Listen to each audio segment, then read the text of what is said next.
Olá, tudo bem? Acompanhe agora mais um Universiência, o primeiro programa brasileiro de TV aberta e internet, que é uma parceria entre TVs e instituições públicas de ensino superior nordestinas. Aqui a gente conhece as produções científicas destas instituições. Veja quais as pesquisas nós vamos acompanhar hoje.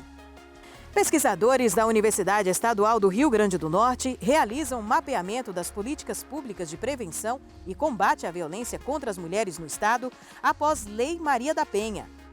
Cientistas da Universidade Federal Rural de Pernambuco investigam o potencial de produtos naturais e imunoterapêuticos no controle de infecções bacterianas.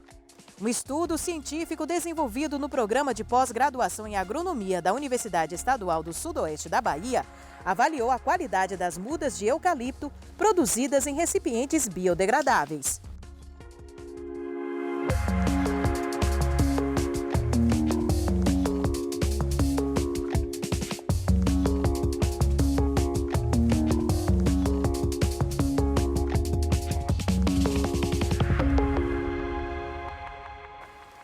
A violência doméstica sofrida pelas mulheres ganhou mais visibilidade com a promulgação da Lei Maria da Penha, a primeira lei específica de combate à violência de gênero praticadas às mulheres. Ao longo das últimas 4 décadas, os movimentos feministas têm tornado público esse problema e conquistado alguns avanços. Mas os números provam que ainda existem muitos desafios. E pesquisadores da Universidade Estadual do Rio Grande do Norte realizam mapeamento das políticas públicas de prevenção e combate à violência contra as mulheres no estado após a Lei Maria da Penha.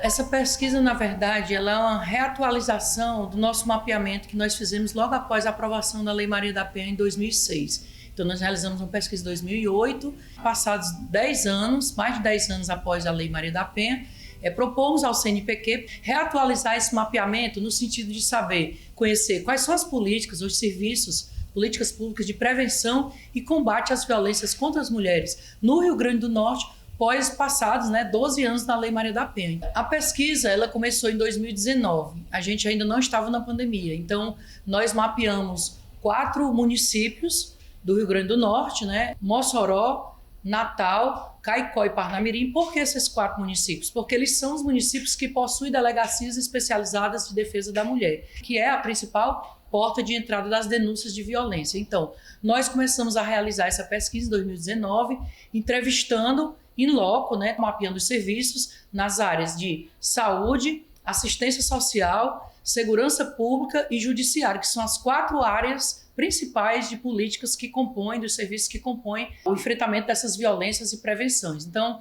a gente realizou a pesquisa em Mossoró, realizamos a pesquisa em Caicó, mapeamos Natal, via internet, e marcamos algumas entrevistas online, tanto em Natal como em Parnamirim, e agora a gente retoma para concluir Natal e Parnamirim com entrevistas presenciais. Em Mossoró, a gente mapeou na área da assistência social o Centro de Referência da Mulher e os CRAS, que não são especializados, mas atendem também as mulheres em situação de violência. Mapeamos a área de saúde, o projeto Flor de Lótus, que funciona na maternidade Almeida Castro, que atende as mulheres em situação de violência sexual, e também algumas UPAs que têm pessoal capacitado para estar atendendo. Na área de segurança pública, a gente tem a Delegacia Especializada de Defesa da Mulher e, mais recentemente, a Patrulha Maria da Penha, que tem sido um serviço muito importante, é a Guarda Municipal com a Polícia Civil, que faz o patrulhamento das mulheres que estão com medidas protetivas de urgência. E na área do judiciário, temos o Juizado de Violência Doméstica e Familiar contra Mulheres, que é um serviço especializado, a Defensoria Pública, que tem um atendimento em alguns dias e horários para as mulheres, um atendimento prioritário, e a 9ª Promotoria Pública. Caicó, nós mapeamos alguns CRAS, que atendem as mulheres em situação de violência, CREAS também especializado em assistência social. Na área de saúde, o Hospital Regional do Seridó, que atende as mulheres em situação de violência sexual, e também alguns CAPs, que atende as mulheres que desenvolvem transtornos mentais em decorrência da violência. Temos lá o atendimento na Defensoria Pública, na área do Judiciário, e uma delegacia especializada de defesa da mulher, que funciona ser uma sede própria, ainda de forma precária. O serviço em Mossoró, eles têm uma tentativa de se atuar em rede, porque esses serviços eles não podem atuar de forma isolada. Há que ter um diálogo, uma relação que a gente chama rede de serviços, os serviços que compõem essa rede de atendimento e proteção às mulheres. A gente ainda tem muito caminho a percorrer, porque, por exemplo, a nossa delegacia de defesa da mulher, ela nem funciona à noite, né? Não tem plantões de final de semana, dias e horários que as mulheres mais sofrem violência. Os serviços, eles têm profissionais capacitadas, mas ainda falta o investimento, concursos públicos, né, para que a gente tenha uma equipe multidisciplinar nos serviços, formada por assistentes sociais, psicólogos, pedagogos, pessoal da área jurídica. Então, os serviços ainda têm muito a caminhar no sentido desse diálogo, mas a gente já tem um grande avanço aqui em Mossoró, que temos aí a Patrulha Maria da Penha, que tem feito um trabalho importante, articulado com o juizado, articulado com o Centro de Referência da Mulher. Temos mais recentemente a Casa de Acolhimento, então a gente teve muitos passos, né, nos últimos anos para consolidar essa rede, mas ainda temos muitos desafios que passam pelo investimento, tanto do governo estadual e municipal nas políticas e serviços de enfrentamento e prevenção às violências contra mulheres. Em Caicó, a rede é muito frágil. A gente não tem uma delegacia com sede própria, a gente não tem uma equipe específica e qualificada para atender essas mulheres. Lá, até o momento que a gente mapeou, era um homem, né, delegado, não tinha profissionais mulheres na delegacia. Então, lá em Caicó, a gente tem muita dificuldade em trabalhar essas instituições funcionarem na perspectiva articulada da rede. O Rio Grande do Norte é o quinto estado que mais violenta mulheres. E o Brasil é o quinto país no mundo mais violento para as mulheres. Então, a gente tem que buscar uma resposta do Estado para enfrentar essa problemática. Então, nossa pesquisa, ela visa não só conhecer o que existe, mas como está sendo efetivado esse serviço. Por isso que é um mapeamento analítico. A gente pretende, estamos entrevistando tanto os funcionários e funcionárias que estão à frente desse serviço, como algumas usuárias também que são que buscam esses serviços.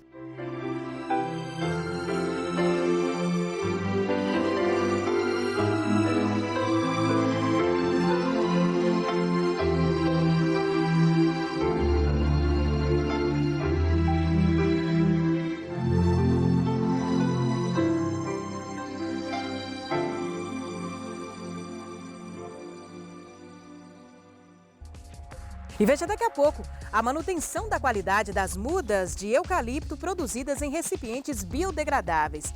É daqui a pouco no Univerciência.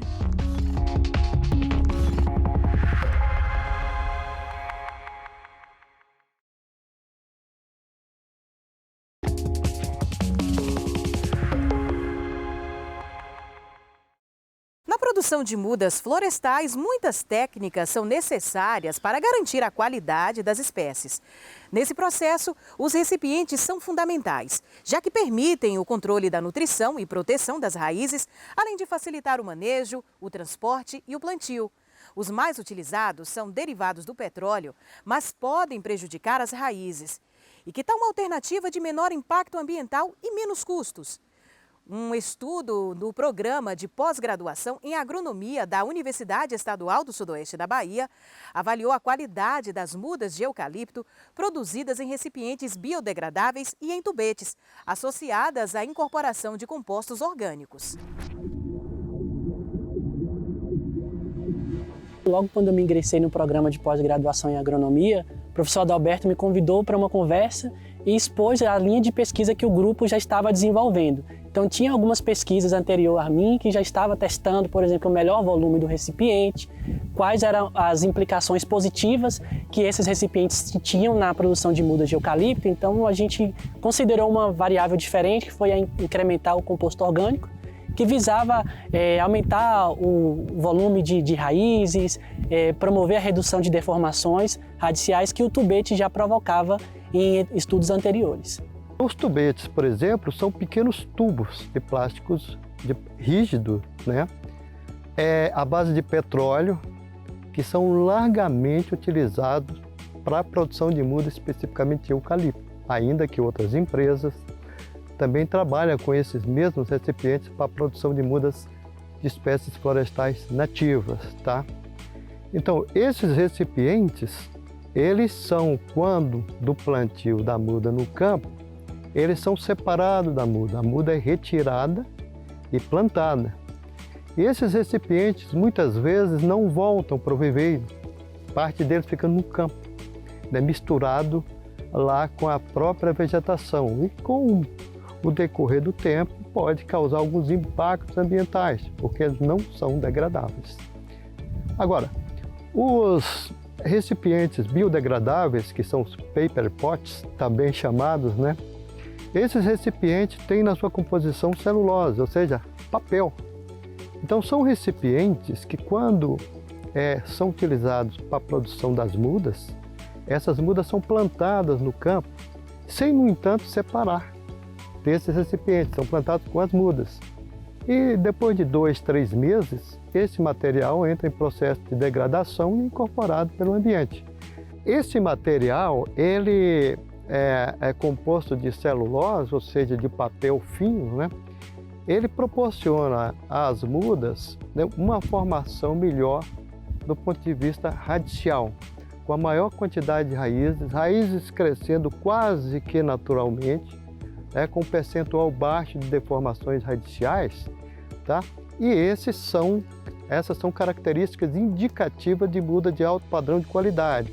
E se assim nós interpretamos, então nós podemos também prognosticar, né, o que vai acontecer com essas mudas no campo, sob o ponto de vista de alto percentual de sobrevivência, alto potencial de crescimento inicial e principalmente, né, vamos levar a formação de floresta mais produtiva. Esse experimento ele foi dividido em algumas fases, algumas etapas, e a etapa que constou da comparação entre os recipientes foi a de produção de mudas no viveiro.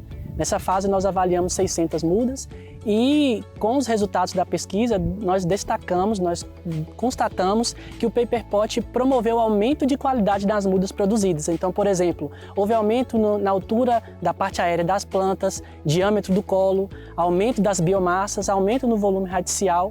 Então, assim, estatisticamente nós tivemos resultados superiores da pesquisa. Em altura da parte aérea, por exemplo, tivemos incremento de 50%. Quando utilizado o paper pot, as raízes em torno de 200% em aumento das raízes.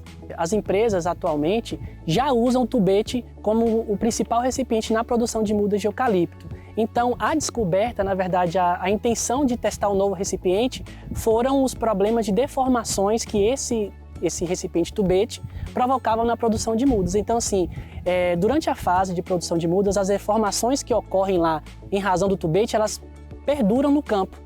Elas reduzem, por exemplo, a produtividade dessas plantas no campo. Então, a ideia de usar o paper pot é tentar suprimir essas deformações, melhorar a qualidade da produção de mudas e também é um recipiente mais sustentável. Se você raciocinar do ponto de vista dos grandes projetos de restauração ambiental, projetos de reflorestamento para fins industriais comerciais, projetos de arborização urbana, a gente pode dizer aqui e afirmar que essa pesquisa, os seus resultados, vão assim ter uma influência em todos os setores da sociedade. Porque, na verdade, é o seguinte, se é para reflorestamento de fins comerciais e industriais, né, vai ser muito utilizado no setor de produção de celulose, de papel, por outro lado, de recuperação de áreas degradadas nas pequenas propriedades rurais. Por outro lado, né, vai ser utilizado também como parte integrante de produção de mudas para fins de execução de projetos de arborização urbana, enfim. Por esse sistema de paper pot, de biodegradável, nós estaremos retirando do ambiente aproximadamente 5.500.000 toneladas de plástico produzido à base de petróleo, que é um ganho satisfatório, um ganho imenso para o meio ambiente. Isso significa dizer que o setor florestal está contribuindo, né, na potencialização da maioria de suas atividades em condições sustentáveis.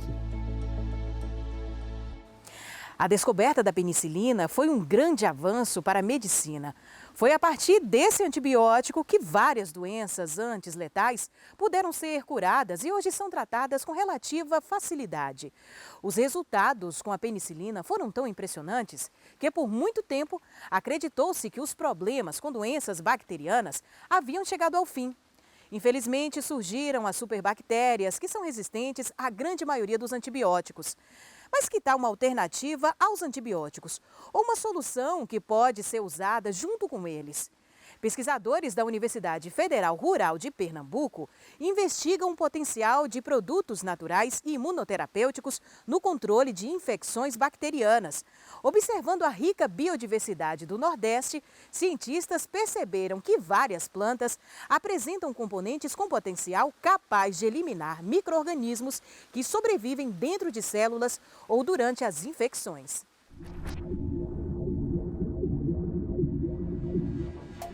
Pesquisadores da Universidade Federal Rural de Pernambuco investigam o potencial de produtos naturais e imunoterapêuticos no controle de infecções bacterianas. A era dos antibióticos se iniciou após Alexander Fleming descobrir a penicilina. Em 1945, ao receber o Prêmio Nobel de Medicina, Fleming alertou que o uso indevido das moléculas poderia levar à resistência das bactérias. Anos depois, em 2021, a Organização Mundial de Saúde estima que 10 milhões de pessoas poderão morrer anualmente devido às infecções por bactérias multiresistentes. Essa pesquisa ela iniciou aproximadamente em 2008, quando nós percebemos a necessidade de começar a investigar alternativas à utilização de antibióticos. Então, a Organização Mundial de Saúde ela alerta que em todo o planeta o problema da resistência a antibióticos ela deve alcançar o seu ápice em 2050. Então, nós começamos a investigar produtos naturais que pudessem ser utilizados para estimular a resposta imunológica no controle de infecções. Nós percebemos que na região Nordeste nós temos uma rica biodiversidade, uma série de plantas e produtos medicinais naturais que não foram investigados no contexto da utilização no controle microbiano. Então nós começamos a investigar algumas espécies de plantas, proteínas e compostos químicos que foram isolados de plantas e outros produtos naturais e começamos a perceber que vários deles tinham um potencial ainda inexplorado para eliminar micro-organismos, especialmente aqueles que são capazes de sobreviver dentro de células durante uma infecção. O professor Vitor acredita que, no organismo, a utilização desses compostos pode estimular o funcionamento do sistema imunológico e aumentar a eliminação de micro-organismos durante a infecção, e que há a possibilidade do uso em conjunto com os antibióticos. Os antibióticos eles são compostos químicos que, ao interagir com as células microbianas, produzem a morte desse micro-organismo, ou ainda evitam que esses micro-organismos se multipliquem, ou seja, os antibióticos eles agem diretamente sobre a célula microbiana, enquanto que os imunoterapêuticos eles não têm geralmente uma ação antimicrobiana direta, eles agem controlando a infecção porque ao estimular o sistema imunológico elimina o micro-organismo. Então, os imunoterapêuticos eles poderiam, em tese, ser utilizados em conjunto com os antibióticos no controle de uma infecção.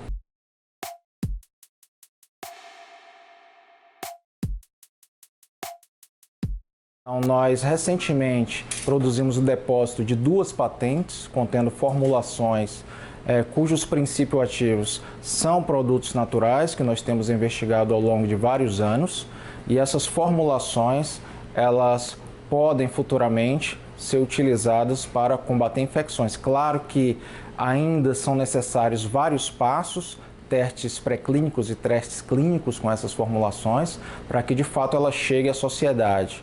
Mas a nossa pesquisa é uma pesquisa básica e importante nesse sentido e que espera no futuro também fazer parcerias com empresas interessadas nesses produtos de forma a chegar a isso na população da forma mais rápida e segura possível.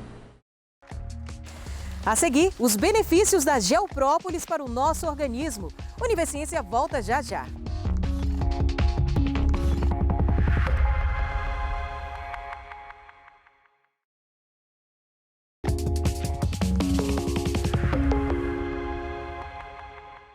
Você já deve ter ouvido falar ou até mesmo ter feito uso da própolis.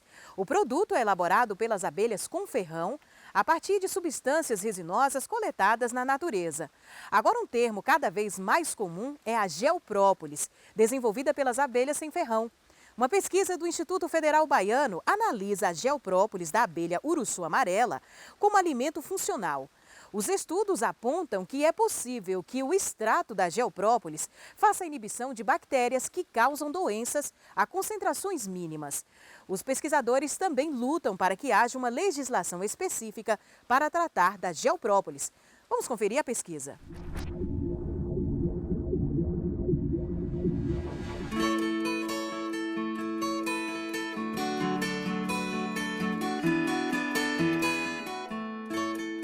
O projeto surgiu a partir de um que já existia, porém para a área animal, que era para a aplicação da geoprópolis para infecção, para combater as bactérias que existiam na mastite bovina.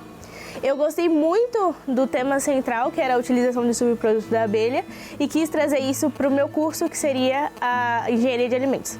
A professora Juliana já era minha orientadora, e professora também, e aí nós tivemos a ideia de utilizar o mesmo extrato de geoprópolis, só que para combater bactérias, micro-organismos oriundos de alimentos. Conhecendo esse potencial dessas bactérias que podem estar presentes nos alimentos, a gente pensou na geoprópolis enquanto alimento funcional para prevenir infecções provocadas que poderiam ser provocadas por esses alimentos. Então a pesquisa voltou-se para isolar as bactérias diretamente de alimentos de origem animal. A partir do isolamento desses micro-organismos patogênicos, a gente avaliou a eficiência do geoprópolis para prevenir, para inibir o crescimento desses micro-organismos. O própolis puro, ele tem algumas abelhas sem ferrão, só que ele é muito mais comum nas apis, são as abelhas com ferrão. A abelha sem ferrão, ela produz geoprópolis, que é o própolis, a cera e tudo mais misturado com barro. Essa é a principal diferença que existe do geoprópolis para a própolis comumente conhecida. Das funções do geoprópolis até então estudadas, que é um produto que está em estudo, é ser antibacteriano. Então nós utilizamos dessa função a nosso favor. Também fizemos mais análises para saber até onde, quantos % desse substrato poderia ser utilizado para fazer essa ação. Nós trabalhamos com 2 números bem específicos, que é a concentração da geoprópolis, que é o número de 4% e o de 7%. O de 4 é onde deu início a ação antibacteriana, onde ela começou a fazer a ação inibitória dessas bactérias. E o de 7 é onde nós tivemos certeza, com todas as amostras que nós fizemos, de que ela realmente foi eficaz nas 2 bactérias patógenas que eu utilizei. Atualmente é muito comum utilizar o própolis, seja naqueles borrifadores com mel, outros substratos que você coloca na garganta para combater uma bactéria ali, e hoje já o própolis também pode fazer essa função. E com a disseminação da meliponicultura, é também mais um subproduto que pode ser utilizado e comercializado. E claro que assim como a própolis é utilizada também em vários pratos e outros produtos como um dos ingredientes ali presentes, a geoprópolis também pode se fazer presente. Se eu faço uso regular dessa geoprópolis, então o que acontece? O meu organismo, a partir do momento que ele tem contato com qualquer patógeno, ele vai conseguir responder mais rápido vai fazer com que a minha resposta imunológica seja mais eficaz. A função dos projetos de pesquisa é se criar uma literatura e uma base para, quando for utilizado, quando for amplamente divulgado e comercializado, ter um estudo, ter vários estudos, que se embase para aí sim nós sabermos quanto que pode ser consumido, a forma que pode ser consumido. Hoje o substrato, ele já é feito, o extrato de geoprópolis, ele já é feito com álcool cereais, para que seja possível fazer o uso. Existem meliponicultores que fazem a venda para você tomar e ser um alimento funcional, ele prevenir ou curar. Então, assim, não é um remédio. A gente precisa pensar em avaliar melhor fisicoquimicamente o resultado desse geoprópolis, porque a gente avaliou ele microbiologicamente, temos uma diluição que nos mostrou uma resposta muito boa no sentido de inibir o crescimento dos micro-organismos, mas fisicoquimicamente os parâmetros dele ainda são muito diferentes dos parâmetros do que a legislação que nós devemos seguir, para que esse produto possa estar no mercado de forma legal.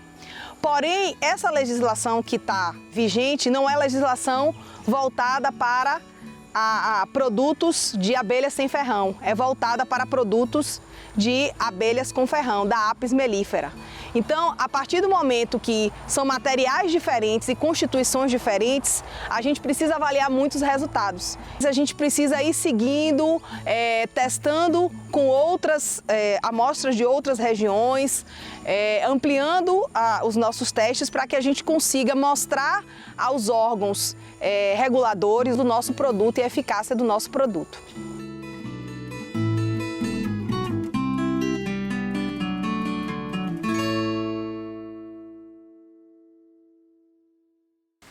E o Univerciência de hoje fica por aqui, mas no próximo programa tem mais pesquisas científicas das instituições públicas de ensino superior do Nordeste para a gente continuar conhecendo. E você já sabe, se tem alguma dúvida ou sugestão, envia para o nosso e-mail universiencia@uesb.edu.br que a gente esclarece num próximo programa. Tchau, tchau e até lá!